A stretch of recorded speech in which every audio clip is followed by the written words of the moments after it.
पिछली वीडियो में मैंने क्या कंटिन्यू किया कि जो एनिमल सेल्स हैं, अब हमारे शरीर में एब्सेंस ऑफ ऑक्सीजन में तो हम डेथ हो जाएगी हमारी, हम तो डाई हो जाएंगे। इन द इनएडिक्वेट ऑक्सीजन, मतलब अगर ऑक्सीजन इनसफिशिएंट है, इनएडिक्वेट का मतलब हो गया इनसफिशिएंट है, तो हमारा शरीर में जो पायरुविक एसिड है वो किस में कन्वर्ट होता है, लैक्टिक एसिड में कन्वर्ट होता है, लिखा है। और कौन सा एंजाइम यूज़ होता है, लैक्टेट डिहाइड्रोजिनेज। कौन सा एंजाइम यूज़ होता है, lactate dehydrogenase. Got it. Bacteria में भी एनारोबिक रेस्पिरेशन होती है, उसमें भी लैक्टिक एसिड बनता है, बट उसमें ऑक्सीजन बिल्कुल एब्सेंट होती है। हमारे शरीर में लैक्टिक एसिड जब बनता है वो तब बनता है जब हम थक गए हैं, ट्रैकिंग कर रहे हैं, जब ऑक्सीजन की कमी होती है तो हमारे शरीर में लैक्टिक एसिड बनता है। और कहाँ पे बनता है, मसल सेल्स में बनता है। और लैक्टिक एसिड मसल सेल में डिपॉजिट हो जाता है, और जब ये मसल सेल में डिपॉजिट हो जाएगा तो जो है आपकी क्रैम्प्स पड़ना शुरू हो जाते हैं। Got it. सो कहता है, अब ये हमारे पास एक चार्ट है, दिख रहा है चार्ट। सो ये चार्ट में हमारे this is major pathway of anaerobic respiration. तो ये ग्लूकोज का molecule, 1 glucose molecule, 6 carbon compound, ये सारा ग्लाइकोलाइसिस है, ये सारा ग्लाइकोलाइसिस। अब देखो ये पायरुविक एसिड, यही पढ़ाया मैंने कि 1 ग्लूकोज कितने पायरुवेट बनाता है, 2 पायरुवेट बनाता है। ये ग्लाइकोलाइसिस में होता है कि नहीं ग्लाइकोलाइसिस में। और टोटल एटीपी कितना बनता था ग्लाइकोलाइसिस में, पढ़ा हमने क्लास में 8। नेट गेन कितना था ग्लाइकोलाइसिस का, 8 एटीपी। ये पूरा ग्लाइकोलाइसिस, तो ग्लाइकोलाइसिस एनारोब्स में भी होगा, एरोब्स में भी होगा, keep that in mind. Glycolysis anaerobes aerobes दोनों का एक कॉमन स्टेप है, क्योंकि ग्लाइकोलाइसिस को ऑक्सीजन की ज़रूरत नहीं होती, ग्लाइकोलाइसिस साइटोप्लाज्म में होता है। तो glycolysis anaerobic organism, aerobic organism दोनों में होता है। तो आप ये कह सकते हो कि ग्लाइकोलाइसिस सारे ऑर्गेनिजम्स में होगा जितने भी दुनिया में प्रेजेंट है। अब क्या हो रहा है, ये चेंज हुआ। अब यहाँ पे ध्यान से देखो, अगर आप इस प्रोसेस को देखो, दिस इज़ 1 मॉलिक्यूल। हमें पता है कि 1 ग्लूकोज से हमें कितने NADH मिलते हैं, 2। यहाँ पे 1 लिखा होगा, इसको इंटू 2 कर दीजिए। फिर ये बना 2 पायरुविक एसिड बनेंगे, 2 ही पायरुविक एसिड बनेंगे, ठीक है। 1 ग्लूकोज से कितने बनते हैं, 2 पायरुविक एसिड, तो 2 NADH बने। हमें पता है 1 NAD, यहाँ पे बना ना NADH, 6 ATP तो बना ना यहाँ पे। अब पायरुविक एसिड आ गया। पायरुविक एसिड के समय हमारे पास मान लीजिए 6 ATP बन गए, यहाँ पे बन गए, बनते ही हैं। अब पायरुविक एसिड आया। अब ये जो है ना, ये वाला यूनिट, अगर आप इस यूनिट को देखोगे, this is for east, this is alcoholic fermentation, जिसमें अल्कोहल बन रहा है, जिसमें बिल्कुल भी ऑक्सीजन नहीं है, एब्सेंस ऑफ ऑक्सीजन। क्या है, एब्सेंस ऑफ ऑक्सीजन। अब देखो यहाँ पे NAD से NADH बना, यहाँ में ATP देता। इन्होंने यही NADH यूज़ कर लिए, यहाँ पे बने, यहाँ पे इन्होंने यूज़ कर लिया, मतलब जो यहाँ बना वो यहाँ पे इन्होंने यूज़ कर लिया, यानी ये तो कट गया। तो 6 ATP यहाँ पे बन रहे थे, यहाँ पे यूज़ कर लिए, और इन्होंने क्या बनाया, 2 इथेनॉल, 2 कार्बन डाइऑक्साइड बन गया। So this is yeast alcoholic fermentation the absence of oxygen. तो ये इन्होंने बता दिया। अब यहाँ पे इस स्टेप में जितने भी NADH बने थे, इन्होंने यहाँ पर आकर पूरे यूज़ कर लिए। तो ये तो नेट गेन ऑफ NADH तो बिल्कुल ज़ीरो हो गया। अब दूसरे सेक्शन में देखो, दूसरे सेक्शन में इन्होंने क्या बनाया है, ये पायरुविक एसिड का क्या बना रहा है, लैक्टिक एसिड। अभी तुमने पढ़ा पायरुविक एसिड लैक्टिक एसिड तब बनाता है या तो बैक्टीरिया के केस में या तो एनिमल्स के केस में। तो NCERT ने हमें जो चार्ट दिया है, लिखा है इन्होंने कि जो फिगर 14.2 है, steps involve, figure 14.2 animal cells. हम इन्होंने किसका रेफरेंस लिया है, एनिमल सेल्स का। कहाँ पे हो रहा है एनिमल सेल में, मसल सेल्स में। तो ये एनिमल सेल्स में बताया गया है कि एनिमल सेल्स में क्या हो रहा है, this pyruvic acid 1 glucose will give you 2 pyruvic acid. यहाँ पे भी आप इंटू 2 कर लीजिए, यहाँ पे भी आप इंटू 2 कर लीजिए, ठीक है, यहाँ पे भी इंटू 2 कर लो। सो 2 लैक्टिक एसिड बनेंगे। So 2 pyruvic acid is going to give you 2 lactic acid. और यहाँ पे जो NADH बना था, यहाँ पे NADH क्या हो गया, यूज़ हो गया। मतलब हमारे शरीर में भी अगर खुदा ना खास्ता ऑक्सीजन की कमी हो जाए, बट ये जो प्रोसेस है ये इनएडिक्वेट ऑक्सीजन में हो रहा है। किस में हो रहा है, इनएडिक्वेट ऑक्सीजन में, मतलब ऑक्सीजन नहीं, एब्सेंस पूरी तरह से गायब नहीं है। ये जो प्रोसेस है मसल सेल्स में दिखाया गया है, और ये वाला प्रोसेस किसमें दिखाया है, ये प्रोसेस दिखाया है यीस्ट में। तो इन्होंने एक ही पंथ 2 काज किए, एक अलग अलग बना देते तो थोड़ा तुम्हारे लिए ईजी हो जाता है, इन्होंने एक ही में दिखा दिया है। तो ये मसल सेल्स में अगर आप देखोगे तो पायरुविक एसिड किस में चेंज हो रहा है? लैक्टिक एसिड में। यहाँ पे जितने NADH उसने बनाए यहाँ पे भी यूज़ कर लिया, यानी जितना NADH बना ग्लाइकोलाइसिस में उतना तो उन्होंने यूज़ कर लिया। यहाँ पे आप इसको 2 कर लो, 2 carbon dioxide, 2 pyruvate, 2 lactic acid. यहाँ पे जो एंजाइम यूज़ हो रहा है वो है लैक्टेट डिहाइड्रोजनेस। यहाँ पे साफ लिखा, मैं कुछ नहीं कर रही, जो NCERT में लिखा है मैं वही कर रही हूँ। ये लिखा होगा लैक्टेट डिहाइड्रोजनेस। तो यहाँ पे जो एंजाइम इसको स्पीड अप कर रहा है वो क्या है? Lactate dehydrogenase. ठीक है, और इस रिएक्शन को कौन कर रहा है? नीचे वाली रिएक्शन जो ईस्ट में जो रिएक्शन हो रही है उसको 2 एंजाइम्स करते हैं, pyruvic acid decarboxylase, alcohol dehydrogenase. देखो इस पे 2 आएंगे, पायरुविक एसिड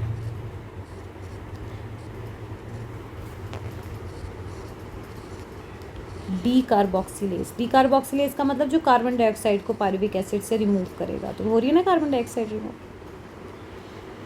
दूसरा एंजाइम यहाँ पे यूज़ हो रहा है अल्कोहल डिहाइड्रोजनेस, अल्कोहल डिहाइड्रोजनेस। तो उन्होंने एक ही जगह पे दोनों को एक्सप्लेन करने की कोशिश की। ठीक है, सो मसल सेल्स में लैक्टिक एसिड बन रहा है, दिस इज एन इनएडिक्वेट ऑक्सीजन। ऐसा नहीं कि एब्सेंस बिल्कुल गायब है, थोड़ी सी कम है जितनी चाहिए, और यहाँ पे तो बिल्कुल गायब है, it is in the absence of oxygen, it is an इनएडिक्वेट oxygen. Got it? दोनों ने ही, अगर हम मेरी बॉडी में बहुत एक्सरसाइज कर ली तो ग्लाइकोलाइसिस हो रहा है, और जो NADH बन रहा है वो पायरुविक एसिड को लैक्टिक एसिड में चेंज करने के लिए यूज़ हो गया। तो कहने के मतलब यहाँ तो यूज़ हो गया, तो यहाँ पे ATP कहाँ बना, कितना ATP बना, चलो वो भी देख लेते हैं। तो अभी मान लो मैंने बहुत एक्सरसाइज की है, तो ग्लाइकोलाइसिस तो होएगी, ग्लाइकोलाइसिस तो है ना, क्योंकि ऑक्सीजन के बिना नहीं बिना उसको फ़र्क नहीं पड़ता। तो याद है मैंने तुम्हें कल बताया कि ग्लाइकोलाइसिस के 10 स्टेप्स हैं, 1 2 3 4 5 6 7 8 9 आगे 10। पहले 5 स्टेप्स जो क्या थे मैंने बताया था, इन्वेस्टमेंट फेज है, इसमें ATP यूज़ होता है। तो ये 2 ATP यूज़ हो रहे हैं यहाँ पे, 2 ATP यूज्ड।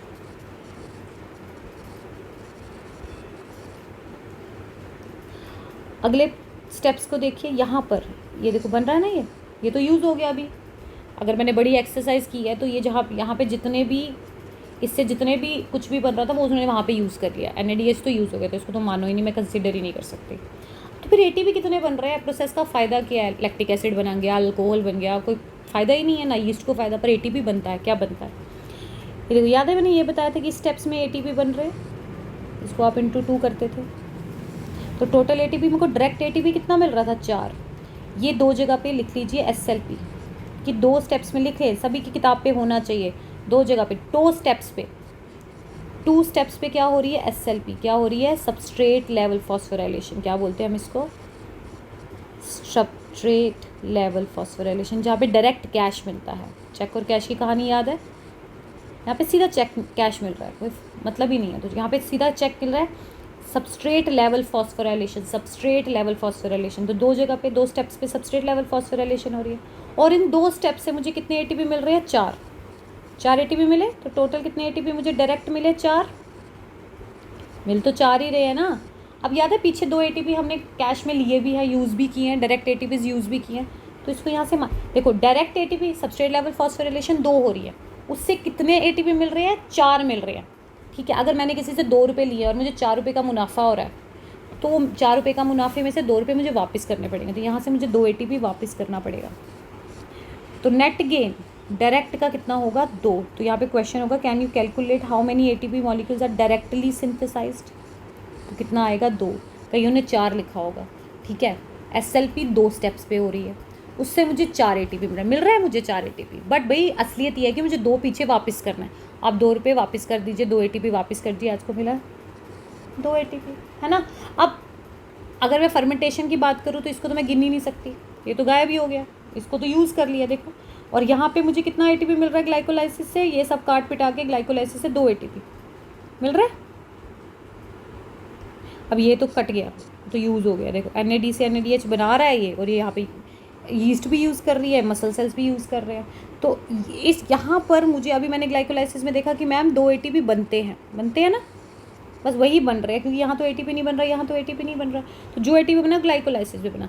तो कितना एटीपी बना फर्मेंटेशन में? सिर्फ 2 एटीपी। तो यहाँ पे क्वेश्चन होगा, in both lactic acid and alcoholic fermentation not much energy is released, less than 7% of the energy in glucose is released and not all of it is trapped as high energy bonds of ATP। यहाँ पे ATP नहीं बनते हैं इतने। Also the process hazardous, hazardous मतलब खतरनाक होता है, क्योंकि एसिड और अल्कोहल बनता है, एसिड से क्रैम्प बनेंगे, वैसे भी वो कहीं ना कहीं। What is the ATP that is synthesize, तो कितने ATP सिंथेसाइज हुआ? Calculate how many ATPs are utilize during glycolysis. तो कितने मैंने ATP यूटिलाइज हो गए ग्लाइकोलाइसिस में? अभी मैंने सारी कहानी सुनाई। ग्लाइकोलाइसिस में कितने ATP यूटिलाइज होते हैं? 2 ATP ऊपर यूटिलाइज हो रहे हैं, ये सब पढ़ा ना। How many ATPs are synthesize and deduct, क्या लिखा? Calculate how many ATPs are synthesize and deduct the number of ATP used during glycolysis. So when 1 molecule of glucose is fermented to alcohol और lactic acid, कितना बन गया? सारा मैंने बता दिया। मान लो ये NADPH है तो आपको 6 ATP देता, इसने वो यूज़ ही कर लिया। पीछे बचा कितना ग्लाइकोलाइसिस में? 2 इंटू 2 तो 4 ATP है ना। 4 में से भी 2 पीछे इन्वेस्टमेंट फेज में यूज़ हुए, तो इन्वेस्टमेंट फेज में यूज़ हुए, तो कितना बचा? ग्लाइकोलाइसिस में नेट गेन कितना हो रहा है? डायरेक्ट नेट गेन 2 ATP हो रहा है, इसको मैं काउंट नहीं कर सकती। तो मेरे पास during fermentation what then would be the, कहाँ गया? And deduct the number of ATP utilize the when molecule of glucose is fermented to alcohol और लैक्टिक एसिड। कितने ATP बनते हैं? 2 ATPs। कितने ATP बनते हैं? सिर्फ 2 ATP, यानी यूसेज ज़्यादा है और बनना कम है। तो यहाँ पे आप इसको पूरा करने के लिए लिख सकते हो 1 glucose, 2 pyruvate, 2 ethanol, 2 carbon dioxide and 2 ATP। ठीक है, इसके पास भी कितना ATP? 2 ATP। Got it? यहाँ पे ग्लाइकोलाइसिस में जो ये बना, इसको तो मैं काउंट ही नहीं कर सकती, क्योंकि ये तो यूज़ हो गया, इसमें भी यूज़ हो गया, मसल्स में भी, अगर मसल्स में ये चीज़ हो रही है मसल्स में भी यूज़ हो गया, यीस्ट भी इसको ऐसे ही करी यूज़ करी। सिर्फ ग्लाइकोलाइसिस में 2 ATP बनता है, वही बना, अदरवाइज ऐसा कुछ एक्स्ट्रा कुछ बना नहीं। तो कितने ATP बने? 2 ATP। Got it? कहता है yeast poison themselves to death when the concentration of alcohol reaches about 13%। तो 13% से कहता है ऊपर जाते हैं तो यीस्ट के लिए भी खतरा पड़ जाता है, मतलब अल्कोहल का भी कंसंट्रेशन पॉइंट है। ठीक है, what then would be the maximum concentration of alcohol in beverages that are naturally fermented? How do you think alcohol beverages of alcohol content greater than this content are obtained? What then is the process by which organisms can carry out complete oxidation? अगर glucose की करनी है तो क्या करना पड़ेगा? Aerobic respiration करना पड़ेगा, और कोई चारा नहीं है। अब ये पायरुवेट माइटोकॉन्ड्रिया, अगर एरोबिक करेगा तो पायरुवेट उधर जाएगा, तो फिर पूरी कंप्लीट ऑक्सीडेशन होगी। इस केस में तो इनकम्प्लीट है। And extract the energy stored to synthesize a large number of ATP molecules needed for cellular respiration metabolism. In eukaryote, these steps takes place in the mitochondria and require oxygen. Is the process that leads to the complete oxidation of organic substances in the presence of oxygen and release this at a large, कम से कम 36 ATP बनाते हैं। कितने ATP? देखो, aerobic respiration और anaerobic में फ़र्क। Aerobic respiration में cytoplasm और माइटोकॉन्ड्रिया, मेनली माइटोकॉन्ड्रिया, और एनारोबिक रेस्पिरेशन में सिर्फ साइटोप्लाज्म। इसमें ग्लूकोज से बनेगा पायरुविक एसिड, फिर पायरुविक एसिड माइटोकॉन्ड्रिया में जाएगा, एसिटाइल कोएंजाइम में, फिर आगे पूरा प्रोसेस होगा। इसमें कंप्लीट ऑक्सीडेशन होगी, पूरी तरह से टूटेगा।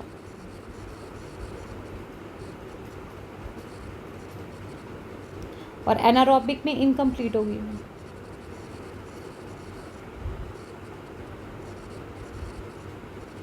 है ना। और सिर्फ कितने ATP बन रहे हैं? 2 ATP, वो भी ग्लाइकोलाइसिस बना रहा है जो बना रहा है, और कुछ नहीं बना रहा है। एरोबिक में कम से कम 36 ATP बनते हैं। That is why aerobic respiration is more powerful than anaerobic respiration. So anaerobic respiration अपने आप में एक तरह से इनकम्प्लीट है, सिर्फ ग्लाइकोलाइसिस हो रही है। Got it? This type of respiration is most common in higher organisms. Okay. So aerobic respiration. कहता है aerobic respiration to takes place within the mitochondria. तो एरोबिक रेस्पिरेशन माइटोकॉन्ड्रिया, क्योंकि पायरुविक एसिड, ग्लूकोज से pyruvic acid बनाना है तो सिर्फ glycolysis होगी, और वो तो ऑक्सीजन के बिना भी हो रही है। उसके बाद की कहानी एरोबिक में आएगी, फिर माइटोकॉन्ड्रिया में जाएगा। The final product of glycolysis, जो कि क्या है, pyruvate. Pyruvate is a 3 carbon compound. ये कहाँ जाता है, is transported from cytoplasm into the mitochondria. ठीक है। The complete oxidation of pyruvate by the step wise removal of, फिर ये हम आगे पढ़ेंगे। ठीक है, तो ये आ गया आपका, इसके बाद का स्टेप आगे आएगा। ठीक है,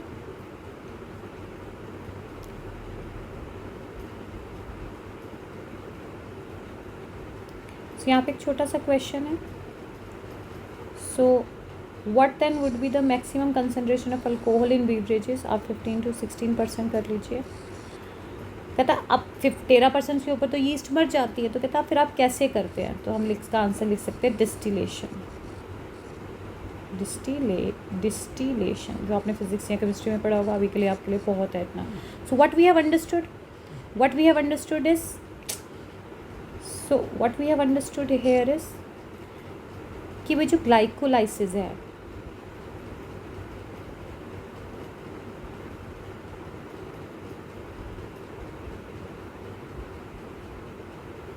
कि जो ग्लाइकोलाइसिस है, द टर्म ग्लाइकोलाइसिस हैज़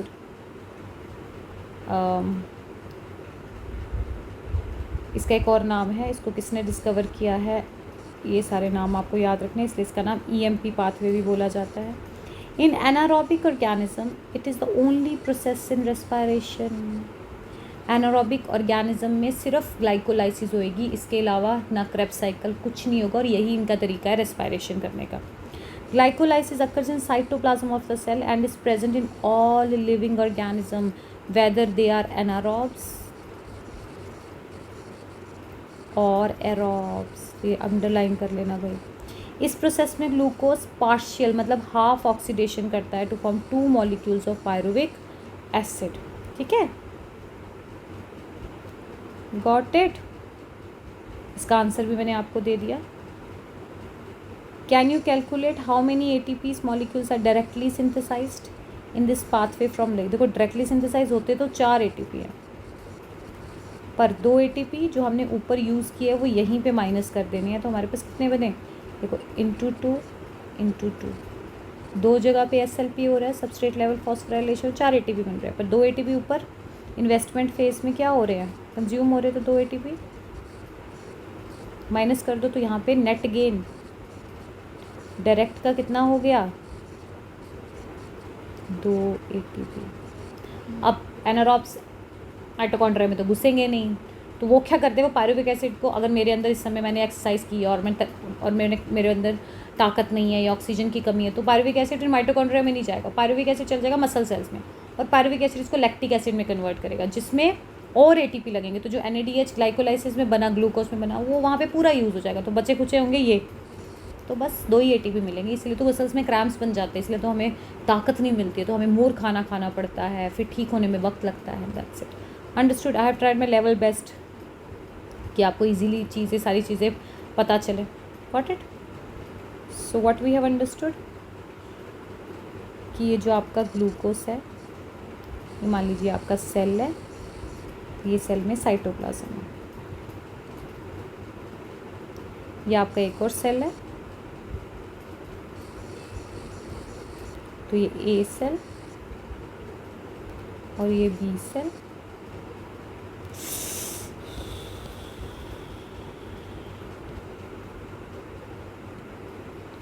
तो ये मान लो A सेल, ये B सेल और ये A cell, this is A, this is B, ये इसका साइटोप्लाज्म,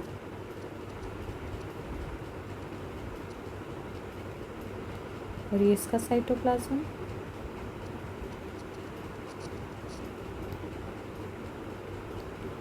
ये सेल एरोबिक रेस्पिरेशन करेगा, ये सेल एरोबिक रेस्पिरेशन करेगा, और ये सेल एनारोबिक रेस्पायर करेगा। Got it. इस सेल में भी ग्लूकोज टूटेगा,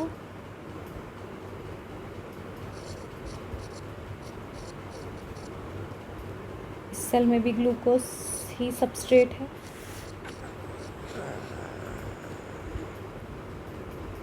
ये ग्लूकोज, 1 ग्लूकोज कितने पायरुवेट बनाएगा? 2 पायरुवेट। और टोटल कितना एटीपी बनाएगा? 8। ठीक है, 8 एटीपी में से जो एक बनेगा 2 NADH, ये कितने एटीपी देगा? 6। और देगा 2 एटीपी, जो कि आपको मिलेगा सबस्ट्रेट लेवल फॉस्फोराइलेशन से। तो टोटल हो गया 8 एटीपी में। ठीक है, इसमें भी वही है। अब ये यहाँ पे एनारोबिक रेस्पिरेशन हो रही। अब ये pyruvate will enter into mitochondria, तो कहानी अभी आगे बचेगी। पायरुवेट आगे टूटेगा, क्रेब्स साइकिल में जाएगा, तो इसके आगे अभी और मतलब यहाँ पे कंप्लीट ऑक्सीडेशन होगी। यहाँ पे क्या होगी? अभी पूरी तरह से तोड़ा जाएगा, complete oxidation of your glucose, पूरी तरह से टूटा जाएगा स्टेप वाइज। और यहाँ पे ये जो आपका ग्लूकोज है ये पूरी तरह से टूटा जाएगा, कार्बन डाइऑक्साइड बनाएगा, वाटर बनाएगा और 36 एटीपी बनाएगा। कितने? 36। अगर आप एनारोबिक की बात करते हो तो glucose again will break into pyruvate, 2 pyruvate. ये दोनों में सेम है क्योंकि इन दोनों को ऑक्सीजन की ज़रूरत नहीं है, नो ऑक्सीजन रिक्वायर। इस स्टेप को ऑक्सीजन की ज़रूरत नहीं है। पायरुवेट में बदला। अब यहाँ पे माइटोकॉन्ड्रिया में नहीं जाएगा, यहाँ पे पायरुवेट अगर तो एनिमल सेल है, मान लो कि I am talking about animal cell, inadequate oxygen है, ऑक्सीजन इज लेस, तो ये पायरुवेट चला जाएगा मसल सेल्स में। किसमें चला जाएगा? मसल सेल में। तो मान ये चला गया मसल सेल में। मसल सेल में जाके पायरुविक एसिड क्या करेगा? यहाँ पे याद है क्या क्या बना? सेम चीज़ यहाँ बनेगी, सेम चीज़ यहाँ बनेगी। यहाँ पे 2 NADH बने थे, ये दोनों NADH यहाँ पे यूज़ हो जाएंगे। यहाँ पे 2 NADH बने हैं, यहाँ पे दोनों NADH क्या हो जाएंगे? यूज़ हो जाएंगे। क्या हो जाएंगे? यूज़। यानी ये NADH तो यहाँ पर इस प्रोसेस में क्या हो गया? पूरा वेस्ट हो गया। पीछे बचा सिर्फ 2 ATP। तो जो 2 ATP यहाँ बने हैं वही एनारोबिक रेस्पिरेशन का प्रोडक्ट होगा। बाकी मसल सेल इसको किस में कन्वर्ट करेगा? लैक्टिक एसिड में।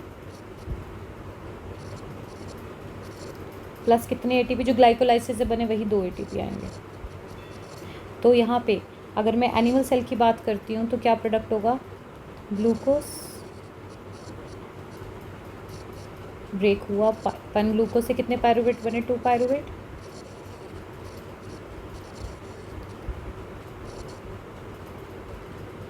लैक्टिक एसिड प्लस 2 एटीपी, सिर्फ दैट्स इट।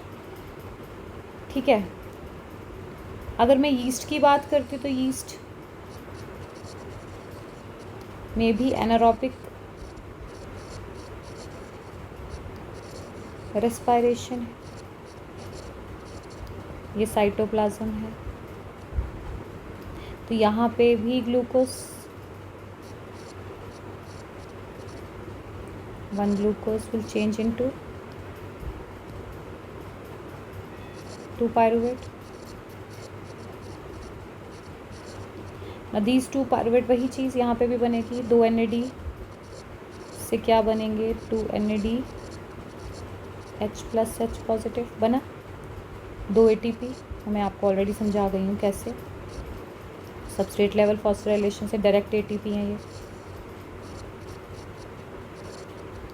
ये तो यूज़ हो गया जब पायरुवेट आपका 2 पायरुवेट से 2 इथेनॉल प्लस 2 कार्बन डाइऑक्साइड, तो ये तो NADH जो यहाँ बना वो तो यूज़ हो गया, तो हो गया यूज़।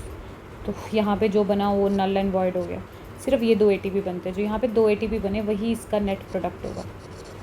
तो एरोबिक रेस्पिरेशन में 36 ATP और यहाँ पे सिर्फ 2 ATP। यीस्ट इज, ये है आपकी अल्कोहलिक फर्मेंटेशन।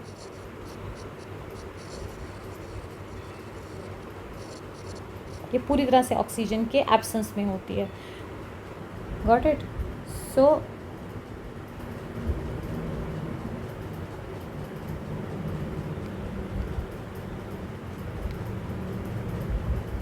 अल्कोहलिक फर्मेंटेशन में, ये कौन सी अल्कोहलिक फर्मेंटेशन में, 1 ग्लूकोज से 2 पायरुवेट, 2 पायरुवेट से 2 इथेनॉल,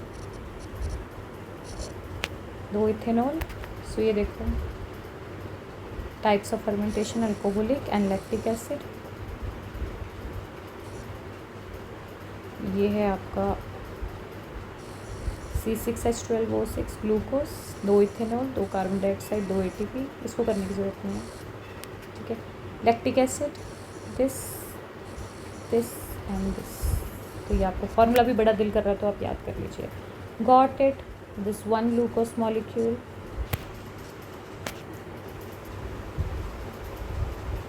so here is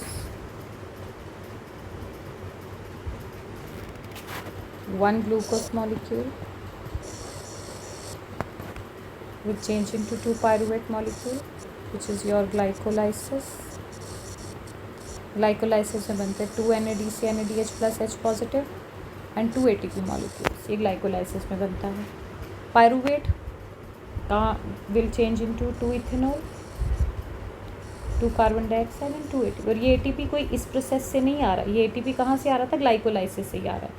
तो नेट में इनको सिर्फ 2 ही ATP मिलता है। अगर आप कंप्लीट ऑक्सीडेशन की बात करते हैं तो आपके पास कोई और चारा नहीं है, आपको एरोबिक रेस्पिरेशन करना पड़ेगा। This 1 glucose molecule will give you 2 pyruvate molecule, जिसमें टोटल 8 ATP लगेंगे। फिर ये पायरुवेट माइटोकॉन्ड्रिया में जाएगा, क्रेब्स साइकिल करेगा, सब कुछ करेगा और टोटल 36 ATP बनाएगा। तो यहाँ पे कम्प्लीटली ऑक्सीडाइज होता है स्टेप वाइज। पहले ग्लाइकोलाइसिस में, क्रेब्स साइकिल में हमें धीरे धीरे पढ़ेंगे।